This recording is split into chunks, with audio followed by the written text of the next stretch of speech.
बच्चों, आज हम पढ़ेंगे कक्षा 7 विज्ञान यानी साइंस का पहला चैप्टर पादपों में पोषण। आप देख रहे हैं यहाँ पर, यह है आपका विज्ञान के अंतर्गत पहला अध्याय पादपों में पोषण। हम आपको बताएंगे बच्चों इस पाठ से संबंधित प्रश्नों के उत्तर अभ्यास प्रश्न उत्तर में। तो सबसे पहले बात करते हैं बच्चों, इस पाठ में आपने क्या कुछ सीखा, कुछ मुख्य बिंदुओं के साथ इसकी जो है आप इन्हें याद करेंगे। नंबर 1 आपने इस पाठ में पढ़ा था बच्चों, सूर्य सभी सजीव प्राणियों के लिए ऊर्जा का चरम स्रोत है, यानी कि सभी प्राणियों को जीवन देने वाला है।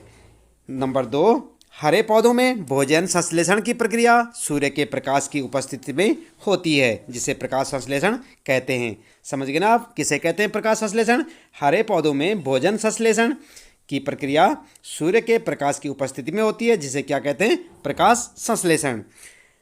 तीसरा पॉइंट आपके लिए काफ़ी इंपॉर्टेंट है, पत्तियों में एक हरा वर्णक होता है जिसे क्लोरोफिल कहते हैं। याद रखें, क्लोरोफिल क्या होता है? पत्तियों में एक हरा वर्णक होता है। आगे अगला पॉइंट है, क्लोरोफिल सूर्य के प्रकाश की ऊर्जा को ग्रहण करने में सहायता करता है। पांचवा, कार्बन डाइऑक्साइड एवं जल प्रकाश संश्लेषण के लिए कच्चे माल का कार्य करते हैं। और आपने पढ़ा था ऑक्सीजन जो सभी सजीव प्राणियों के जीवन के लिए अति आवश्यक है, प्रकाश संश्लेषण की क्रिया दौरान बनता है, यानी कि प्रकाश संश्लेषण की क्रिया के दौरान बनता है। पौधे प्रकाश संश्लेषण के दौरान भोजन के रूप में कार्बोहाइड्रेट्स बनाते हैं। याद रखें। अगला पॉइंट है, पत्तियों में स्टार्च यानी कि जिसे मंड कहते हैं, मंड की उपस्थिति प्रकाश संश्लेषण का होना दर्शाता है। अगला पॉइंट है, कार्बोहाइड्रेट्स कार्बन, हाइड्रोजन एवं ऑक्सीजन से बना होता है। अगला पॉइंट याद रखेंगे, मृदा में कुछ जीवाणु होते हैं जो गैसीय नाइट्रोजन को उपयोगी रूप में परिवर्तित कर देते हैं और इसे मृदा में छोड़ देते हैं। अगला पॉइंट है बच्चों, कीटों के भक्षण करने वाले पौधों को कीटभक्षी पादप कहते हैं। क्या कहते हैं उन्हें? कीटभक्षी पादप। 12वां पॉइंट आपके लिए, कुछ जीव एक दूसरे के साथ रहते हैं तथा आवास एवं पोषक तत्व एक दूसरे से बांटते हैं। इन्हें क्या कहते हैं? सहजीवी संबंध। सहजीवी संबंध किसे कहते हैं? कुछ जीव जो एक दूसरे के साथ रहते हैं और आवास पोषक तत्व एक दूसरे में बांटते हैं। 13वां पॉइंट आपके लिए, लाइकेन सहजीवी संबंध का एक उदाहरण है। कार्बोहाइड्रेट्स, प्रोटीन, वसा, विटामिन एवं खनिज हमारे भोजन के संगठक होते हैं। और अंतिम और आखिरी पॉइंट आपके लिए, हमारे शरीर के लिए भोजन के संगठक आवश्यक होते हैं जिन्हें पोषक कहा जाता है। तो ये बच्चों आप ध्यान देंगे, ये कुछ आपके लिए मुख्य बिंदु थे इस पाठ से संबंधित। आप इन्हें पाठ में से देख सकते हैं और इन्हें अच्छे से याद रखें। इस पाठ में आपको और भी बहुत सारी जानकारियाँ मिली होंगी, तो आप उन्हें पढ़ सकते हैं। इसके बाद बच्चों हम बात कर रहे हैं यहाँ पर इस पाठ से संबंधित प्रश्नों के उत्तरों की। तो चलिए देख लेते हैं। पाठ के अंत में आप देख सकते हैं, सबसे पहला प्रश्न आपके लिए, जीवों को खाद्य की आवश्यकता क्यों होती है? क्यों होती है बच्चों? आपको भी खाद्य की आवश्यकता होती है, सभी प्रकार के जीवों को होती है। उत्तर में लिखेंगे, जीवों को खाद्य की आवश्यकता निम्न कारणों से होती है, और हेडिंग डाल सकते हैं आप। नंबर 1 लिखेंगे, काम करने के लिए ऊर्जा की आवश्यकता होती है। नंबर 2 शरीर निर्माण के लिए। और नंबर 3 शरीर के टूट फूट की मरम्मत के लिए। और नंबर 4 कोशिकाओं को नियमित ऊर्जा प्रदान करने के लिए किसकी आवश्यकता होती है? खाद्य की आवश्यकता। इसके बाद दूसरा प्रश्न है बच्चों, परजीवी एवं मृतजीवी में अंतर स्पष्ट कीजिए। तो जानते हैं आप परजीवी और मृतजीवी क्या क्या होते हैं? चलिए उत्तर में देखते हैं। उत्तर लिखेंगे आप और उसके बाद लिखेंगे परजीवी, हेडिंग डाल देंगे। और नंबर 1, ये अपना भोजन अन्य जीवों से प्राप्त करते हैं। दूसरा, परजीवी सामान्यतः परपोषी के शरीर के ऊपर या भीतर रहते हैं, यानी कि दूसरों के शरीर में। इसके बाद मृतजीवी की बात करते हैं यहाँ पर, तो आप लिखेंगे मृतजीवी और हेडिंग डाल देंगे। नंबर 1, मृतजीवी अपना पोषण जीवों के मृत और सड़े गले जैविक पदार्थों से प्राप्त करते हैं। दूसरा लिखेंगे पॉइंट, मृतजीवी मृत और सड़े गले पदार्थों के ऊपर रहते हैं। तो इस प्रकार से आपका ये दूसरा प्रश्न है बच्चों, परजीवी और मृतजीवी में क्या अंतर है? तो आप लिख सकते हैं। तीसरा प्रश्न शुरू होता है, आप पत्ती में मंड यानी स्टार्च की उपस्थिति का परीक्षण कैसे करेंगे?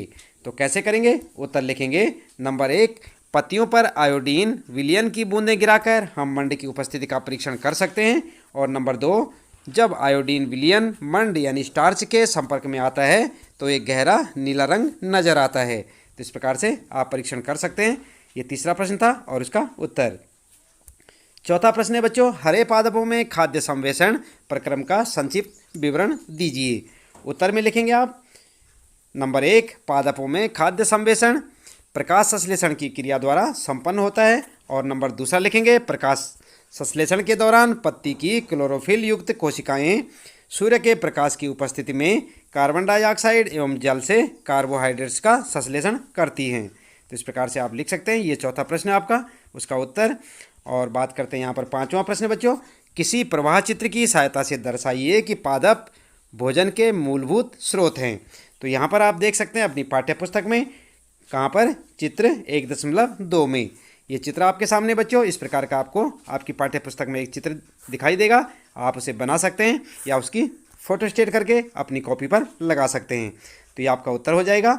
जिस प्रकार से ये पांचवा प्रश्न है, इसका उत्तर आप लिख सकते हैं। अगला है बच्चों छठा प्रश्न, यहाँ पर रिक्त स्थानों की पूर्ति कीजिए। और क्या है आपके लिए, क्योंकि हरे पादप अपना खाद्य स्वयं बनाते हैं इसलिए उन्हें और क्या कहते हैं, यहाँ पर आपको लिखना होगा, कहते हैं। और ख इसी प्रकार पादपों द्वारा संवेशित खाद्य का और भंडारण, इसके बाद यहाँ पर आपको लिखना है के रूप में किया जाता है। यहाँ पर क्या क्या लिखना है हम आपको अभी बताते हैं, आप देखते रहिए प्रश्नों को। ग में प्रकाश संश्लेषण के प्रक्रम में जिस वर्णक द्वारा सौर ऊर्जा संग्रहित की जाती है उसे क्या कहते हैं, यहाँ पर आपको लिखना होगा। और घ है प्रकाश संश्लेषण में पादप वायुमंडल से, यहाँ पर लिखना आपको क्या लेते हैं तथा किस चीज़ का उत्पादन करते हैं। तो यहाँ पर आपको 2 ऑप्शन देने हैं। उत्तर में आप इस प्रकार से लिखेंगे, पहले वाले क वाले में लिखेंगे स्वपोषी, ख वाले में मंड, और ग वाले में क्लोरोफिल, और घ वाले में कार्बन डाइऑक्साइड और खाद्य। तो इस प्रकार से आप अपने उत्तर लिख सकते हैं। इन्हें आप वहाँ पर भरें जहाँ पर आपको रिक्त स्थान दिखाई दे रहे हैं बच्चों। यहाँ पर जो है क ख ग में जो रिक्त स्थान है, यहाँ पर आप इन सबको लिख सकते हैं जो आपको उत्तर में यहाँ पर दिखाई दे रहे हैं। इसके बाद 7वां प्रश्न है, निम्न कथनों से संबंध परिभाषित शब्द बताइए। तो यहाँ पर जो है क देख रहे हैं आप, यहाँ पर पीत दुर्बल तने वाला परजीवी पादप, और ख है एक पादप जिसमें स्वपोषण एवं विषमपोषी दोनों ही प्रणाली पाई जाती है। ग है वे रंध्र जिनके द्वारा पत्तियों में गैसों का आदान प्रदान यानी विनिमय होता है। तो उत्तर में आप लिखेंगे नंबर 1, क वाले का लिखेंगे अमरबेल, ख वाले का लिखेंगे घटपर्णी, और ग वाले का पर्ण रंध्र। इस प्रकार से आप अपना उत्तर लिख सकते हैं बच्चों। ये 7वां प्रश्न है। और क ख ग यहाँ पर 3 प्रश्न हैं और तीनों के उत्तर आप यहाँ से लिख सकते हैं। 8वां प्रश्न है बच्चों, सही उत्तर पर टिक का चिन्ह लगाइए। तो यहाँ पर आपने सही का चिन्ह लगाना है सही उत्तर पर। कौन सा सही है देख लेते हैं। क वाले में यहाँ पर पूछा है अमरबेल उदाहरण है किसी, और किसका है, स्वपोषी का, परजीवी का, मृतजीवी का या परपोषी का। अभी हम आपको उत्तर बताते हैं, आप सोचिए तब तक। और ख वाला प्रश्न है, कीटों को पकड़कर अपना आहार बनाने वाले पादप का नाम क्या है। और यहाँ पर भी आपके लिए 4 ऑप्शन है, सही ऑप्शन कौन सा है, उत्तर लिखेंगे आप नंबर 1 का उत्तर लिखेंगे क का, परजीवी का, और दूसरा लिखेंगे घटवर्णी यानी फीचर पादप का। तो यहाँ पर देख सकते हैं आप नंबर 1 का यहाँ पर कौन सा होगा बच्चों, प्रश्न 8वां ये यहाँ पर होगा ये परजीवी। तो यहाँ पर आप सही का चिन्ह लगा देंगे। और इसके बाद ख वाले में लगाएंगे आप यहाँ पर घटपर्णी पर सही का चिन्ह लगा सकते हैं, ये आपका उत्तर हो जाएगा। इसके बाद 9वां प्रश्न है, यहाँ पर कॉलम ए में दिए गए शब्दों का मिलान कॉलम बी से शब्दों से कीजिए। और यहाँ पर 2 कॉलम आपके सामने हैं, ए और बी, ये देख सकते हैं आप, ए और यहाँ पर बी। और यहाँ पर लिखा है क में क्लोरोफिल, और इधर लिखा है जीवाणु, नाइट्रोजन, परपोषित, अमरबेल, घटपर्णी, जंतु, और यहाँ पर पत्ती, कीटभक्षी, और यहाँ पर परजीवी। तो इनका मिलान करना आपने किस प्रकार से करेंगे, चलिए देख लेते हैं। उत्तर में आप इस प्रकार से लिखते हैं, क के साथ मिलाएंगे आप ये वाला, ख के साथ ये, ग के साथ ये, घ के साथ ये, और ग के साथ ये। इस प्रकार से आपका उत्तर हो जाएगा। इनके साथ आप मिलान कीजिए। इसके बाद बच्चों 10वां प्रश्न आता है आपका, निम्न कथनों में से सत्य एवं असत्य कथनों का चयन कीजिए। और आपने चयन करना है कौन सा सही है कौन सा गलत है।